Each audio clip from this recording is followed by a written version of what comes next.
हरे कृष्णा। मित्रों, आज हम एक ऐसे विषय पर चर्चा करते हैं जो अक्सर एक अपराध बन के सांसारिक रूप से, कानूनन रूप से, जो देश के कानून है उसके अंतर्गत एक अपराध बन गया है। कहाँ से अपराध बन गया, शुरुआत कहाँ से होती है, हम उस शुरुआत पे ध्यान देते हैं। अक्सर लोग किसी से मतभेद हो जाए या किसी से नाराजगी हो जाए या किसी से वैचारिक रूप से कोई अलग भाव उत्पन्न हो जाए, व्यवहार से हम अलग अलग हो जाएं, तो हम एक व्यक्ति दूसरे व्यक्ति को अपशब्द भी कह देता है। गाली गलौज कहना जिसे कहते हैं, इस तरह के शब्दों का इस्तेमाल करता है और उसके रिप्लाई में जिसको वो कहा जाता है, जिसको वो गंदी बातें, गंदी गालियां दी जाती हैं, वो रिएक्ट करता है और उसको उल्टा जवाब देता है, जिसकी वजह से ये स्थिति पैदा हो जाती है कि मार पिटाई तक शुरू हो जाती है और यहाँ तक स्थिति कभी कभी गंभीर हो जाती है कि गोलियां भी चल जाती हैं, जिससे मृत्यु तक होती है, घायल अवस्था हो जाती है, बड़ी चोट आ जाती है, शरीर को नुकसान पहुंचता है। सिर्फ एकमात्र किस पर कि अभद्र गालियां, अभद्र शब्द एक दूसरे को बोलना, इससे हमें बहुत बड़ा एक अपराध का रूप ले लेता है। तो यहाँ को इस पर हम अपने शास्त्र भगवत गीता से एक सॉल्यूशन, एक निर्णय, एक उपाय निकालने की बात करते हैं कि जैसे कि भगवान ने श्रीमद् भगवत गीता में कहा, ममे वांशो जीव लोके जीव भूता सनातन। कृष्ण कह रहे हैं कि जितने भी जीव हैं सब मेरे अंश हैं। तो बताइए, जब भगवान के ही अंश हैं तो फिर किसने किसको गाली दी और किसको दी, किसने दी और किसको दी? अभद्र शब्द किसने कहे और किसको कहे? दोनों ही जब भगवान के अंश हैं तो किसको गाली दे रहे हैं और क्यों बुरा मान रहे हैं? क्यों? क्योंकि वो अपने आप को शरीर मान के बैठ गए हैं। बेसिकली तो आत्मा है, आत्मा के रहने पर ही तो शरीर मूव करता है, मूवमेंट रहती है। तो यहां पर ये तथ्य आता है कि जो गाली गलौज दी जाती हैं वो किसको दी जा रही हैं। ठीक इसी प्रकार भगवत गीता में एक श्लोक और भगवान कह रहे हैं, कहते हैं अहम अस्य माता धाता पिता महा। अहम अस्य, मैं हूं, कौन हूं? तुम्हारा पिता भी हूं, माता भी हूं और पालन पोषण करने वाली धाय माँ भी मैं ही हूं। पालन पोषण करने वाला मैं, और तुम्हारा दादा परदादा जनक पूर्वज भी मैं ही हूं।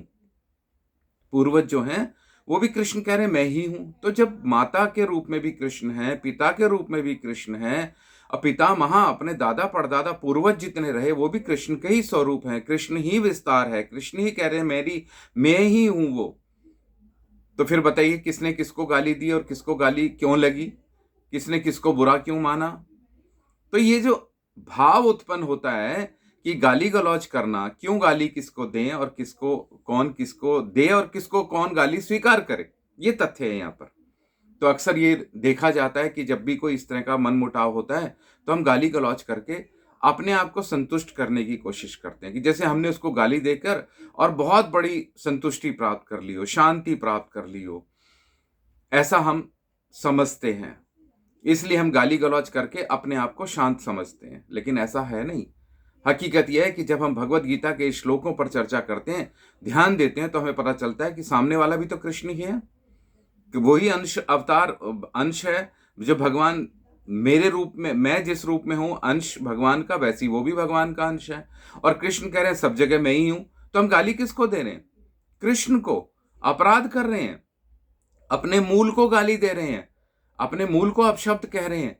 तो हम अपराध कर रहे हैं। ये अपराध हमारी गति खराब कर देते हैं, ये अपराध हमें गति खराब कर देते हैं, स्थिति खराब कर देते हैं। देखिए, अक्सर शहरों में ये चीज देखी जाती है, रोड रेज की घटनाएं बढ़ रही हैं, आप सब जानते हैं, खबरें आ रही हैं। तो रोड रेज में क्या होता है, जरा सी किसी की गाड़ी किसी से टकराई है, जरा सा कोई व्यक्ति पैदल चलने वाला भी किसी से जरा सा टकरा गया, तो वो वहां पर ही गाली गलौज शुरू हो जाती है, अपशब्द शुरू हो जाते हैं, जिसकी वजह से स्थिति मार पिटाई तक आती है। और यहां तक आती है कि कभी कभी गोलियां भी चल जाती हैं, लाठी डंडे चल जाते हैं, जिससे व्यक्ति की मृत्यु होती है।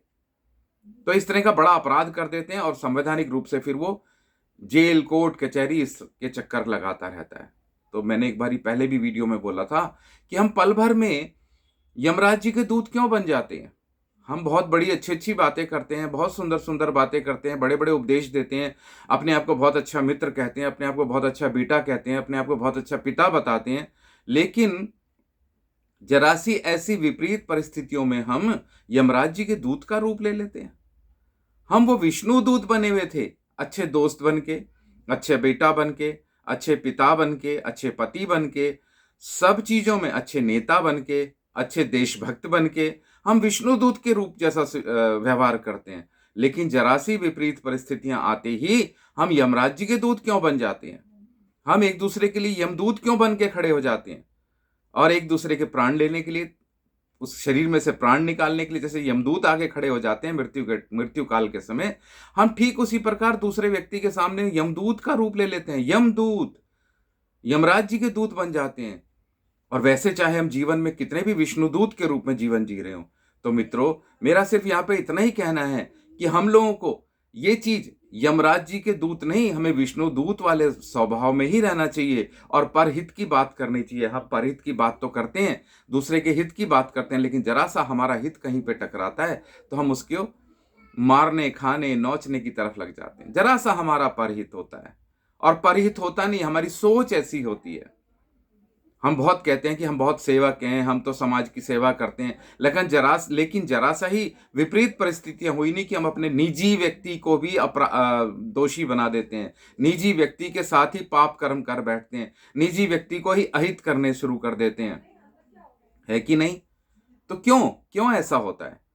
इसके पीछे एकमात्र कारण यही है कि जब तक हम सत्संग नहीं करेंगे, हरि सत्संग नहीं करेंगे, शुद्ध वैष्णव की संगति नहीं करेंगे, तब तक हमारे अंदर ये दोष बने रहेंगे। ये दोष बने रहेंगे और जिसकी वजह से हमारी गति नहीं सुधरेगी। जो हमारा लक्ष्य है जीवन का, मनुष्य जीवन का, उसको हम प्राप्त नहीं कर सकते। तो इसके लिए हमें ज़रूरी है कि भगवान का नाम जपा जाए, भगवान के सिद्धांतों को, बताए हुए सिद्धांतों को जीवन में उतारा जाए और शुद्ध वैष्णव, गौड़ीय वैष्णवों का संगति की जाए।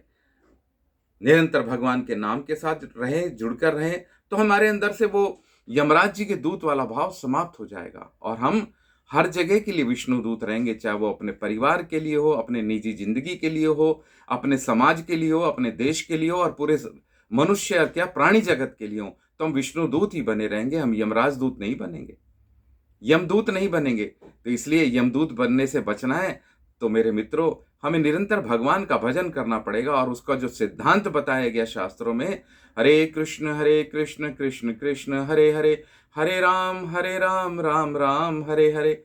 श्री राधे, आप ध्यान दीजिएगा और सड़कों पर यमदूत बनने से बचें। विष्णुदूत अगर जीवन में बने रहना चाहते हैं तो विष्णुदूत ही रहें, यमदूत ना बने, जिससे कि हम वास्तव में सच्चे देशभक्त और पर उपकारी भी बने रहें। हम दूसरे का हित करने की सोचें और ये हित शुरू होगा हमारे से ही, हमारे व्यवहार से ही हित शुरू होगा। श्री राधे, हरे कृष्णा।